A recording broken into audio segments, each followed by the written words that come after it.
All right. Oh, I got to turn that off and turn on some light.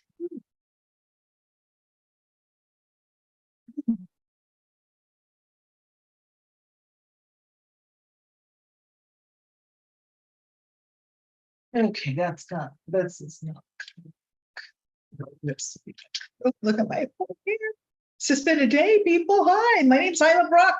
This is Most Things Hypnosis. Today is October 12th. It's live at 5. This is my live podcast that I do every week or most every week. I'm just coming into the end of the week here, like with everybody. Oh, let me fix my little scrunchie here. Washed my hair this morning, can't do a thing with it, right? Anyway, I'm going to talk a little bit about business today, but first, I found something that I thought was so hilarious. I have to share. So let me grab it real quick. And this is my butt first. You know, some of you who follow me, you know that I'm all about just a little bit something funny, something light to start, the show with. So this is a reel I saw, and it was now imagine there's a couple talking to each other in a car, okay, and I'm guessing they're like in their early 30s, right? And she tells her husband, "I'm going to explain to you about girl math." Okay, girl math. The first rule is if I pay with cash, it's free because it left the bank account. Therefore, it's free. Apparently, it's free money. The next rule is if I return something, I made money. So if you bought something on sale for, say, $60 or 50, 60, not on sale. You bought something for 60 and you're returning it, but you only get 50 back. You only lost $10, but you made 50. The next rule is anything under $5 is free. Now, there wasn't a lot of explanation. She just said anything under $5 is free. If something I want is on sale and I don't buy it while it's on sale, I've lost money. If you pay with the app, like a Starbucks app, or you have money loaded onto an app that you can just pay with, then that money is free. It's already left the bank account, so it's free. If I do not spend any money today, I have 2 times the money tomorrow. Isn't that just brilliant? Apparently, this is how the world works in the mind of a girl who's never been taught about money. I'm just saying. Anyway, I thought that was funny when I saw that. And of course, the husband's reaction was, no, this is not the way money works. And she was dumbfounded. Now, obviously, this is a reel and they're probably putting everybody on, but it's girl math.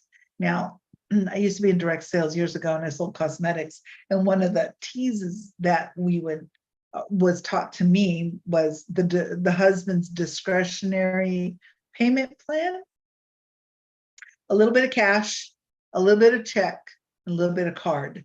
And the paper trail is almost impossible to find.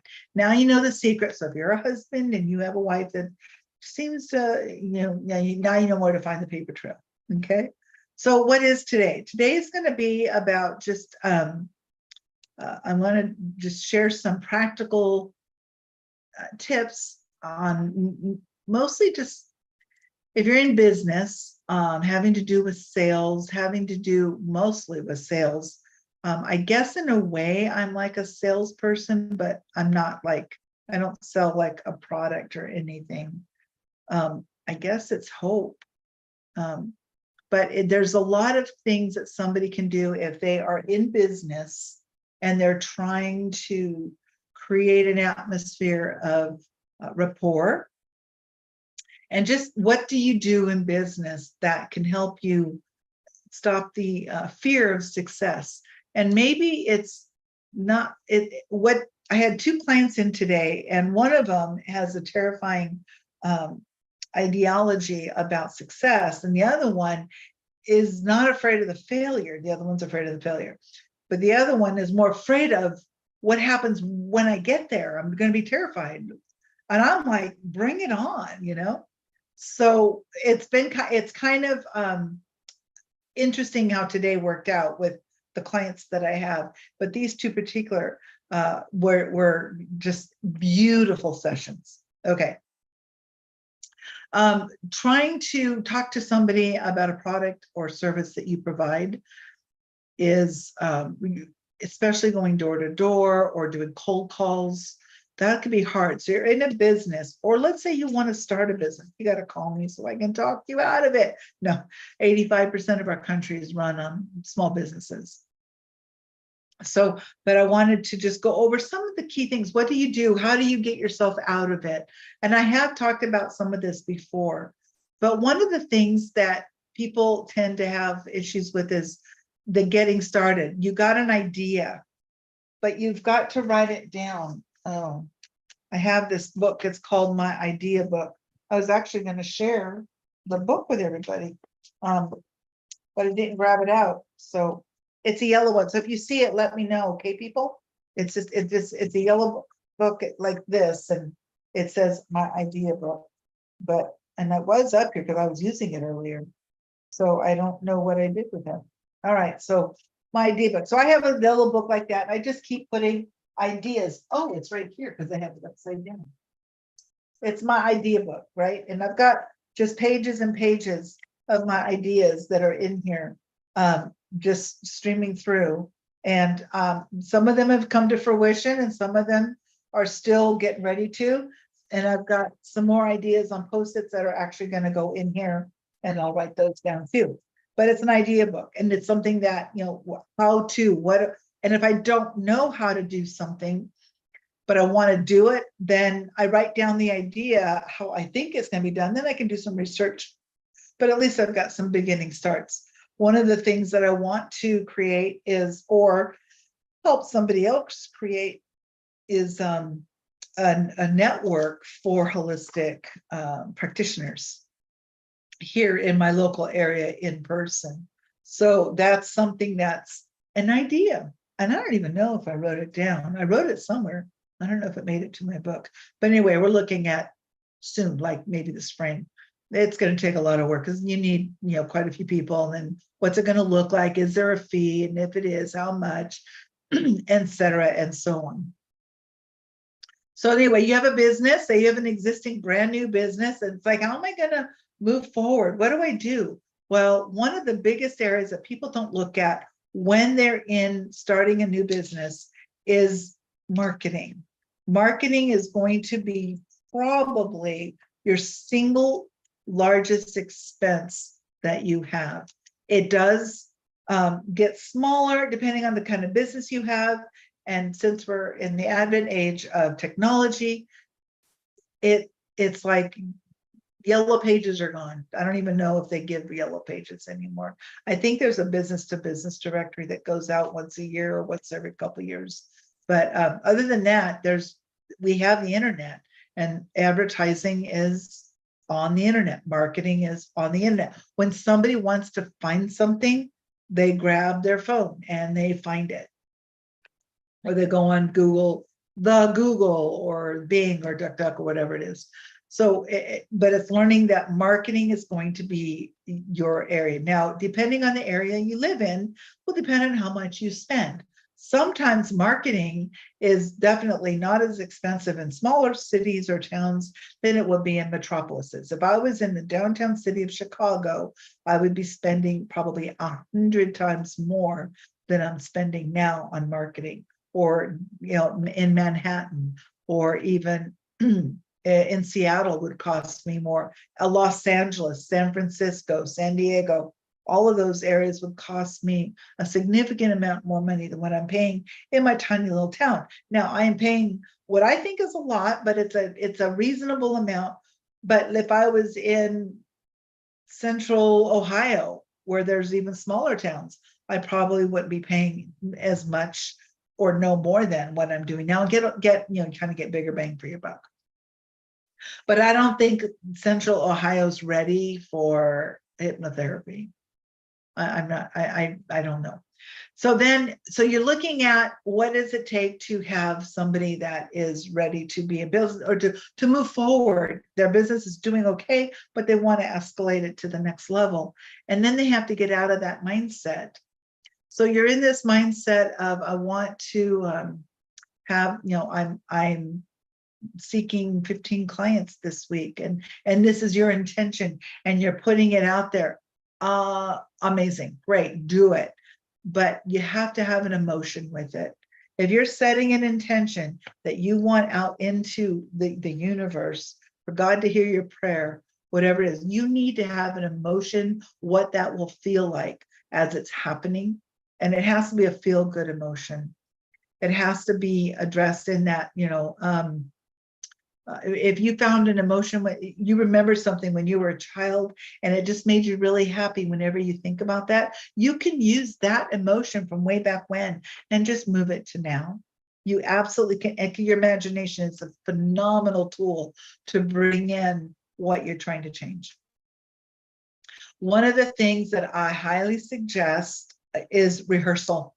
Rehearsal, rehearsal, rehearsal. But what do I mean? And this is probably the crux of what I'm going to talk on is rehearsal. When you rehearse something in your mind, you can go as fast as you want because it is your imagination. You don't have to go in real time because time doesn't really exist in the imagination. So if you're trying to overcome an obstacle of getting something done, you rehearse it. Let's say it's you want to make you want to run better. You want to run the hurdle, the 440 in record time, whatever that record time is. I don't know how long a 440 takes, on average, but let's say you're wanting to run it and you know what that time is to run that track and the hurdles or whatever it is that you're trying to accomplish. So you have to rehearse that in your mind. And there was that Western University, I think. If you're wanting to know the resource, let me know and I'll bring it to you. But I've read this and explained this story several times, but it's a really good story to continue just bringing out. But how visualization or using your imagination can make all the difference in the world. So 3 groups were brought together for the purpose of this experiment. And I guess this was 30 years ago, 25 years ago. I don't know. But anyway, it doesn't even matter because the results are phenomenal. The first group was a group of people that were told to go for 1 hour a day for 30 days. And they had to stand at the free throw line and throw buckets, just throw the ball into the bucket over and over again for 1 hour. Every day, 7 days a week for 30 days. The second group of people were told to also go to the gym where the free throw people are practicing and do nothing. Just actually, they would ask them to lay down in the gym, maybe not at the same time, maybe it's the next hour. But anyway, they were told to lay down in the gym and just imagining themselves doing the free throws for 1 hour. They had to just imagine it, rehearse it over and over and over and over again for an hour and every day. And then the third group did absolutely nothing. They were encouraged to do nothing, to practice nothing, to not even think about basketball or anything else about it. So 30 days come back. Now, before they started this, they did have a control percentage. So they knew where the people were in the free throws in each group. So everybody did have to take a basketball and do some free. Where were they individually? Then they did the experiment and then they come back a month later and now they're measuring from where they were starting to where they are 30 days later. The free throw group in 30 days improved 24%. The group that just did the visualization, they improved 23%. That's phenomenal. And they never touched a basketball. And then the group that did nothing actually got worse. They didn't improve, obviously, and they actually declined. So rehearsal is imperative. You have to rehearse, especially if it's something you're not really looking forward to, if it's a chore or something like that. So do the rehearsal. Rehearsals are key in helping you in getting yourself to do it. And you're going to rehearse it. You can go as fast as you want, rehearse it so much that you kind of get tired of rehearsing it. It's just become part of you now. I got it. Okay, it's in there. Right. Okay, so now you're in that rehearsal. You're rehearsing the A to Z, the whole process of whatever it is you want to accomplish. But while you're rehearsing it, okay, you've rehearsed it so much. Now I want you to pretend you've got a goal date when it's going to happen, when the goal has been met, that date. And now you're rehearsed it, and now you're just imagining and pretending you're in that day. Let's say it's 2 weeks ahead of time. You're in that day. Okay, I am there. It's, whatever 2 weeks is, October 28th or whatever it is. So you're at 26, I guess it'll be for 2 weeks. So it's October 26th, let's say, and this is the day you want to accomplish your widget accomplishment or whatever. And you're in it. And how does that feel? And you're really taking it in, and you're living in that moment that feels so good. But now while you're doing that, you're in it. I want you to look back to the future. I'm sorry, back to the past, because today would be the past if you're imagining the future.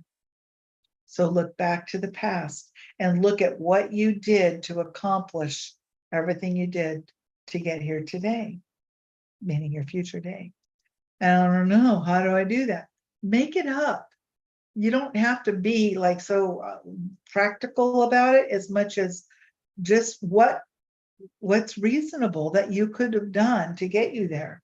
And look at what you did. Gain your resources, write them down. This is very important. Now you know what to do. Now you know what's going to happen over the next 2 weeks to get you to where you were there, because you just lived it. If you live it and you rehearse it, it's going to become it. And just get rid of all that doubt stuff.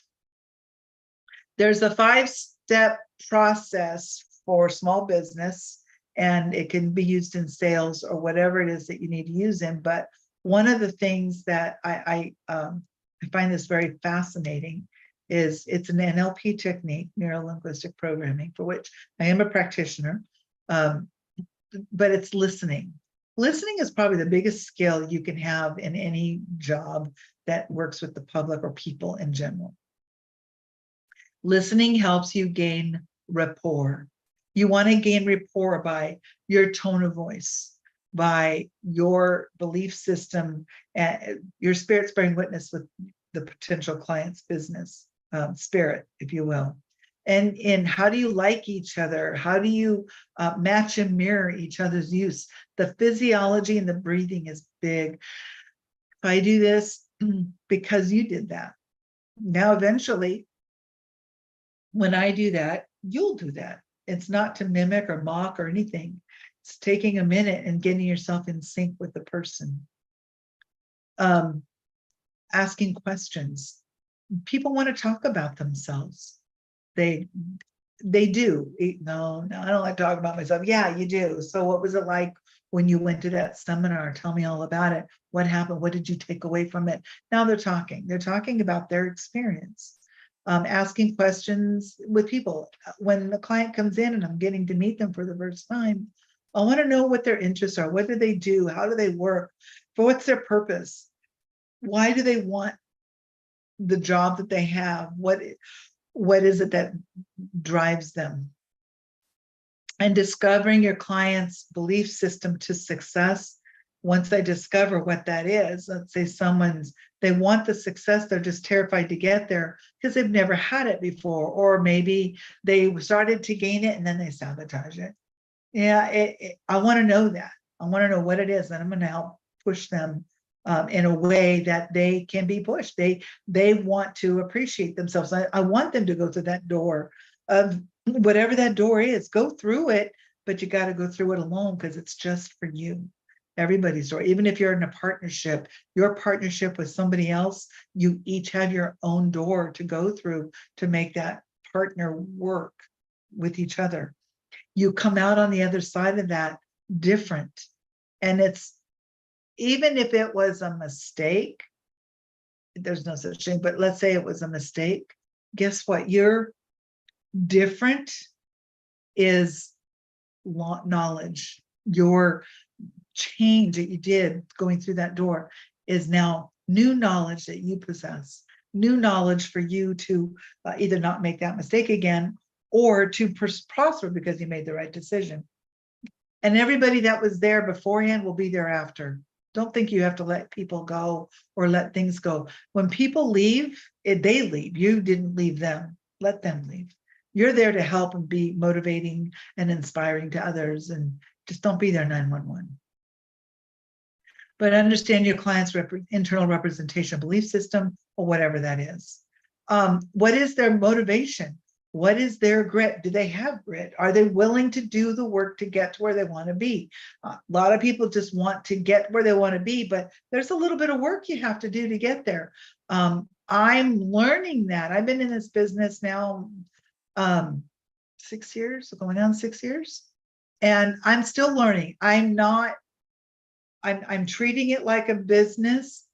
It's a fun business, but I think I still have a long way to go to get where I see it, and it's like it's now it's not beyond my reach. It's within my reach, and there's parts of it that are a little bit scary, and I am overcoming that scary. I have nothing to lose and everything to gain, because right now everything's a no until I get there, right? And then what are my values? What are your clients' values? My values, what the highest values, is it kindness? Is it being congruent? Is it love? Is it compassion? Is it helping, caring, sharing other people? What is it that is their value? And you want to help them with their strategies, or at least explain the strategy of what they're doing and equate it to something they've already created a strategy for, which can be a resource. Like they learned a strategy, how to drive a car, how to swim, how to ride a bike, whatever it is. You're going to use their language too, asking questions of them in their language. And I'm not talking about their foreign language. I'm just, if they do how they talk, change. You want to mirror their tone and the words that they use, and always repeat back what they say to you a little bit. And then you're going to help them, as the client, you're going to help them find a need. You want to establish a need, establishing the need, establish a value. The purpose, propose a solution to the client's problem. And then you can ask, when you're trying to sell your widget, do you see any value in this? Is there any value in this for you? If there is, then you can continue. If there's no need, you just stop and thank them. And just go, I'm sorry I wasted your time. I appreciate you giving me the time, have a chapstick for them or something, just for letting you talk to them. But after you propose the solution to the client's issue, asking them what their value is, and if they see any value in what it is you have. One of the things I do ask, and I'm only asking not for reassurance for me, because I know how I explain things, but when I explain something to somebody, does this make sense? I want to make sure they understand it, and did I explain it well enough for them to understand? Because I'll keep explaining it until best I can, till they can understand it, or to a point where they think they can understand it. People that say stuff like, I need to think about it, or can I call you back tomorrow? They're never going to call you. You need to get the upper hand and call them. But that's not, a no is better than to get the I need to think about it, because that's a no.